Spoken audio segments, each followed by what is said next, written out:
ವೀಕ್ಷಕರೇ, ಒಂದು ಕಾಲ ಇತ್ತು, ಕಳ್ಳರು ಕಳ್ತನ ಮಾಡ್ಲಿಕ್ಕೆ ರಾತ್ರಿ ಆಗ್ಲಿ ಅಂತ ಕಾಯ್ತಾ ಇದ್ರು. ಆದ್ರೆ ಈಗ ಎಲ್ಲವೂ ಕೂಡ ಬದಲಾಗಿದೆ. ಎಲ್ಲವೂ ಕೂಡ ಹಾಡ ಹಗಲೇನೆ ನಡೀತಾ ಇದೆ. ನೋಡಿ, ಇದೀಗ ಹುಣಸೂರಿನಲ್ಲಿ ಹಾಡ ಹಗಲೇ ಚಿನ್ನ ಹಾಗೂ ವಜ್ರಾಭರಣ ದರೋಡೆಯಾಗಿದೆ. ಹುಣಸೂರು ಬಸ್ ನಿಲ್ದಾಣದ ಹಿಂದಿರುವಂತಹ ಚಿನ್ನದ ಅಂಗಡಿಯಲ್ಲಿ ಮಹಾ ದರೋಡೆ.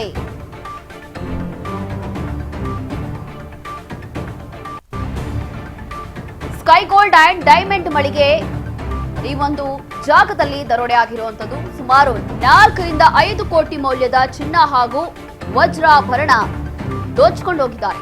ಮೈಸೂರು ಜಿಲ್ಲೆ ಹುಣಸೂರು ಹೊರವಲಯದಲ್ಲಿ ಘಟನೆ ನಡೆದಿದೆ. ಚಿನ್ನದ ಅಂಗಡಿಗೆ ನುಗ್ಗಿ ದರೋಡೆ ಮಾಡಿದ್ದಾರೆ ಖದೀಮರು.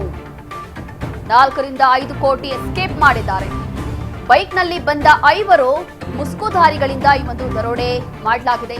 ಓರ್ವ ದರೋಡೆಕೋರ ಮಾತ್ರ ಹೆಲ್ಮೆಟ್ ಬಿಟ್ಟು ಪರಾರಿಯಾಗಿದ್ದಾರೆ. ಅಂಗಡಿಯಲ್ಲಿ ಮ್ಯಾನೇಜರ್ ಅಜ್ಗರ್ ಮೇಲೆ ಗುಂಡಿನ ದಾಳಿ ಕೂಡ ಮಾಡಿದ್ದಾರೆ. ಸಂದರ್ಭದಲ್ಲಿ ಮ್ಯಾನೇಜರ್ ಅಜ್ಗರ್ ಮೇಲೆ ಏಕಾಏಕಿ ಗುಂಡಿನ ದಾಳಿ ಮಾಡಿದ್ದಾರೆ ಖದೀಮರು. ಸದ್ಯ ಪ್ರಾಣಾಪಾಯದಿಂದ ಪಾರಾಗಿರುವಂತಹ ಚಿನ್ನದ ಅಂಗಡಿ ಮ್ಯಾನೇಜರ್. ಸ್ಥಳಕ್ಕೆ ಹುಣಸೂರು ಪೊಲೀಸರು ದೌಡಾಯಿಸಿ ಪರಿಶೀಲನೆ ನಡೆಸ್ತಾ ಇದ್ದಾರೆ. ನೋಡಿ, ಎಲ್ಲವೂ ಕೂಡ ಹಾಡ ಹಗಲೇ ನಡೀತಾ ಇದೆ. ಅದರಲ್ಲೂ ಕೂಡ ಕಳ್ತನ ಹಾಡ ಹಗಲೇ ನಡೀತಾ ಇರುವಂಥದ್ದು ಹೊಸ ವಿಚಾರ ಏನು ಅಲ್ಲ ಅಂತ ಅನಿಸ್ತಾ ಇದೆ. ಆ ಪರಿಸ್ಥಿತಿ ಬಂದ್ಬಿಟ್ಟಿದೆ.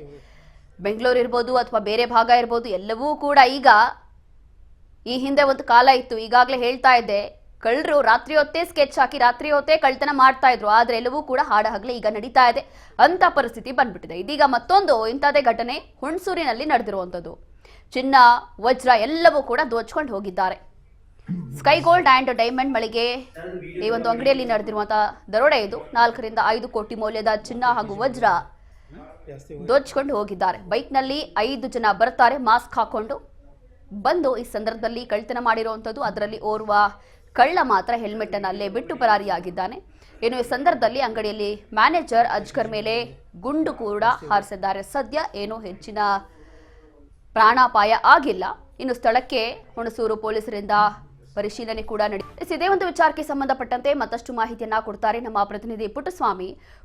ನೋಡ್ತಾ ಇದೀವಿ, ಹಾಡ ಹಗಲೇ ಕಳ್ತನ ಆಗೋದು ಹೊಸ ವಿಚಾರ ಏನು ಅಲ್ಲ ಅಂತ ಅನಿಸ್ತಾ ಇದೆ. ಇತ್ತೀಚೆಗೆ ಆಗ್ತಾ ಇರುವಂತಹ ಕಳ್ತನಗಳು ನೋಡ್ತಾ ಇದ್ರೆ, ಆದ್ರೂ ಕೂಡ ಈ ಒಂದು ಕಳ್ತನ ಏನ್ ಮಾಡಿದ್ದಾರೆ ಕಳ್ಳರು, ಯಾವ ಕಡೆ ಹೋಗಿದ್ದಾರೆ ಅಥವಾ ನಿಜವಾಗ್ಲೂ ಕೂಡ ಪೊಲೀಸರು ಇದ್ರ ಬಗ್ಗೆ ಏನ್ ಹೇಳಿದ್ದಾರೆ ಅಥವಾ ಸಿಗ್ತಾ ಇದ್ದಾರಾ ಅವರು, ಇಲ್ಲ ಅಂತಂದ್ರೆ ಅವ್ರು ಎಲ್ಲಿದ್ದಾರೆ ಅನ್ನೋ ಮಾಹಿತಿ ಏನಾದ್ರೂ ಸಿಕ್ಕಿದ್ಯಾ ಹೇಗೆ ಅಂತ? ರೋಶಿನಿ, ಏನು ಇವತ್ತು ಮೈಸೂರು ಜಿಲ್ಲೆ ಹುಣಸೂರಿನ ಒಂದು ಟೌನಿನಲ್ಲಿ ನಡೆದಿರ್ತಕ್ಕಂತಹ ಘಟನೆ ಇದು. ಒಂದು ರೀತಿಯಲ್ಲಿ ಸಿನಿಮೆಯ ಸ್ಟೈಲ್ ನಲ್ಲಿ ಆಗಿರ್ತಕ್ಕಂಥದ್ದು, ಅಂದ್ರೆ ಸಿನಿಮಾ ಮಾದರಿಯಲ್ಲಿ ಆಗಿರ್ತಕ್ಕಂತಹ ಒಂದು ದರೋಡೆ ಪ್ರಕರಣ ಅಂತಕ್ಕಂಥದ್ದು ಮೇಲ್ನೋಟಕ್ಕೆ ಕಂಡು ಬರ್ತಾ ಇರ್ತಕ್ಕಂಥದ್ದು. ಸೊ 4 ಜನ 5 ಜನ ಬಂದಂತಹ ತಂಡ ಏಕಾಏಕಿ ಏನು ಚಿನ್ನದ ಅಂಗಡಿಗೆ ಪ್ರವೇಶವನ್ನ ಮಾಡಿದ ತಕ್ಷಣವೇ ಹೆಲ್ಮೆಟ್ ನಲ್ಲಿ ಧರಿಸಿಕೊಂಡು ಹೆಲ್ಮೆಟ್ ನಲ್ಲಿ ಅಲ್ಲಿದ್ದಂತಹ ಡೈಮಂಡ್ಸ್ ಮತ್ತು ಚಿನ್ನದ ಆಭರಣಗಳನ್ನ ಒತ್ತೊಯ್ದಿರ್ತಕ್ಕಂಥದ್ದು ಒಂದು ರೀತಿಯಲ್ಲಿ ಸಿಸಿ ಕ್ಯಾಮ್ರಾದಲ್ಲಿ ರೆಕಾರ್ಡ್ ಆಗಿರ್ತಕ್ಕಂಥದ್ದು ಒಂದು ಕಡೆ ಸಿಕ್ಕಿದೆ. ಆದ್ರೆ ಮತ್ತೊಂದು ಕಡೆ ಒಬ್ಬ ವ್ಯಕ್ತಿ ಅಲ್ಲಿ ಹೋಗಿದ್ದಂತಹ ದರೋಡೆ ಮಾಡಲು ಹೋಗಿದ್ದಂತಹ ವ್ಯಕ್ತಿ ಹೆಲ್ಮೆಟ್ ಅನ್ನ ಅಲ್ಲೇ ಬಿಟ್ಟು ಹೋಗಿರ್ತಕ್ಕಂಥದ್ದು ಕೂಡ ಇಲ್ಲಿ ಮೇಲ್ನೋಟಕ್ಕೆ ಕಂಡು ಬರ್ತಿರ್ತಕ್ಕಂಥದ್ದು. ಸೊ ಇಲ್ಲಿವರೆಗೂ ಕೂಡ ಯಾವುದೇ ರೀತಿಯ ಪೊಲೀಸರಿಗೆ ಮಾಹಿತಿ ಲಭ್ಯವಿಲ್ಲದ ಕಾರಣಕ್ಕಾಗಿ ಸಿಸಿ ಕ್ಯಾಮ್ರಾಗಳನ್ನ ಪರಿಶೀಲನೆಯನ್ನ ಮಾಡ್ತಾ ಇದ್ದಾರೆ. ಸಿಸಿ ಕ್ಯಾಮ್ರಾದಲ್ಲಿ ಏನಾದ್ರೂ ಸುಳಿವು ಸಿಗ್ಬೋದಾ ಅಂತಕ್ಕಂಥದ್ದನ್ನ ಮನಗಂಡಂತಹ ಪೊಲೀಸ್ ಇಲಾಖೆ ಆ ಒಂದು ಸಿಸಿ ಕ್ಯಾಮ್ರಾಗಳನ್ನ ವಶಪಡಿಸಿಕೊಂಡು ತನಿಖೆಗೆ ಕೈಗೆತ್ತಿಕೊಂಡಿದೆ. ಆಲ್ರೆಡಿ ಮೈಸೂರಿನ ಜಿಲ್ಲಾ ಎಸ್ ಪಿ ಅವರಾದಂತಹ ವಿಷ್ಣುವರ್ಧನ್ ಅವರು ಆಲ್ರೆಡಿ 3 ತಂಡಗಳಾಗಿ ರಚನೆ ಮಾಡಿದ್ದಾರೆ. ಸೊ ಈ ದರೋಡೆಕೋರರನ್ನ ಶೀಘ್ರದಲ್ಲಿ ಸುತ್ತಮುತ್ತಲಿನ ಪ್ರದೇಶಗಳಲ್ಲಿ ಹೋಗುವಂತಹ ದಾರಿಗಳನ್ನ ಏನು ನಾಕಾಬಂದಿಯನ್ನ ಹಾಕಿ ಚೆಕ್ ಮಾಡ್ಬೇಕು ಅಂತಕ್ಕಂಥ ಆದೇಶವನ್ನು ಕೂಡ ಹಾಕಿದ್ದಾರೆ. ಸೊ ಅವ್ರು ಎಲ್ಲಿ ಮೈಸೂರಿನ ಸರೌಂಡಿಂಗ್ ಅಂದ್ರೆ ಹುಣಸೂರು ಮೈಸೂರು ಈ ಭಾಗದಲ್ಲಿ ಎಲ್ಲಿ ಎಲ್ಲಾ ಕಡೆ ನಾಕಾಬಂದಿಗಳನ್ನ ಹಾಕಿ ಪೊಲೀಸ್ ತಂಡಗಳನ್ನ ರಚನೆ ಮಾಡಿ ಶೀಘ್ರದಲ್ಲಿ ಅವ್ರನ್ನ ಬಂಧಿಸುವಂತ ಕೆಲಸಕ್ಕೆ ಪ್ರಕ್ರಿಯೆಯನ್ನ ಕೈಗೊಂಡಿದ್ದಾರೆ ಅಂತಕ್ಕಂಥದ್ದನ್ನ ಹೇಳ್ಬೋದು ರೋಶಿನಿ.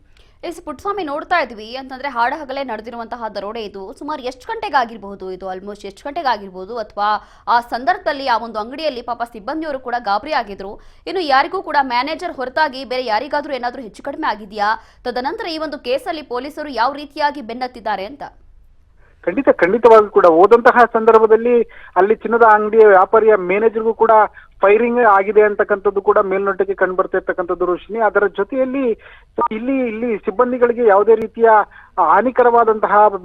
ಹಾನಿಕರವಾಗಿ ಯಾವುದೇ ವ್ಯಕ್ತಿಗೆ ಅಂದ್ರೆ ಯಾವುದೇ ಅಲ್ಲಿ ಸಿಬ್ಬಂದಿಗಳಿಗೆ ಯಾವುದೇ ತರಹದ ಹಾನಿ ಆಗಿಲ್ಲ. ಸೊ ಏನು ಪ್ರವೇಶವನ್ನು ಮಾಡಿದಂತಹ ಚಿನ್ನದ ಅಂಗಡಿಗೆ ಪ್ರವೇಶವನ್ನು ಮಾಡಿದಂತಹ ಸಂದರ್ಭದಲ್ಲಿ ಅಲ್ಲಿದ್ದಂತಹ ಚಿನ್ನಾಭರಣಗಳು ಮತ್ತು ಡೈಮಂಡ್ಸ್ ಗಳನ್ನ ಒತ್ತೊಯ್ದಿದ್ದಾರೆ ಹೊರತು ಮ್ಯಾನೇಜರ್ಗೆ ಶೂಟ್ ನ ಮಾಡಿದ್ದಾರೆ ಹೊರತು ಯಾವ ವ್ಯಕ್ತಿ ಪ್ರಾಣಾಪಾಯದಿಂದ ಪಾರಾಗಿದ್ದಾರೆ, ಯಾವುದೇ ತರಹದ ಗಾಯಗಳಾಗಿಲ್ಲ ಅಂತಕ್ಕಂಥದ್ದು ಕೂಡ ಮೇಲ್ನೋಟಕ್ಕೆ ಪೊಲೀಸ್ ಇಲಾಖೆ ತಿಳಿಸಿರ್ತಕ್ಕಂಥದ್ದು. ಪೊಲೀಸ್ ಆಲ್ರೆಡಿ 3 ತಂಡಗಳಾಗಿ ರಚನೆಯನ್ನ ಮಾಡಿಕೊಂಡು ಇಡೀ ಮೈಸೂರಿನ ಭಾಗವನ್ನ ಸುತ್ತುವರೆದಿರ್ತಕ್ಕಂಥದ್ದು. ಕೂಡಲೇ ಅವರನ್ನ ಬಂಧಿಸಬೇಕು ಅಂತಕ್ಕಂಥ ನಿಟ್ಟಿನಲ್ಲಿ ಈ ತರ ಆಗಿರ್ತದೆ. ಇದೇನು ಹೊಸದಲ್ಲ.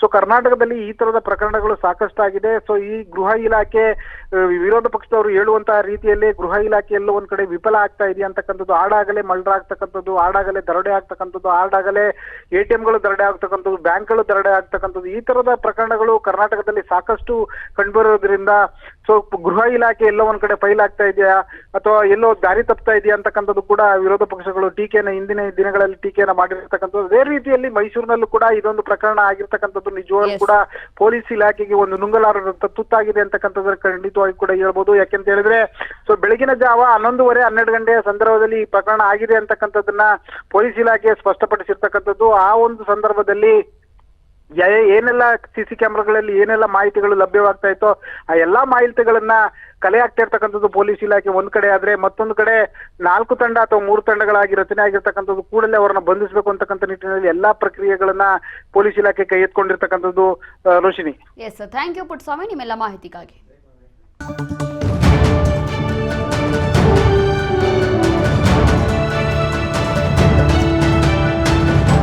ರಾಜ್ ನ್ಯೂಸ್ ಕನ್ನಡ.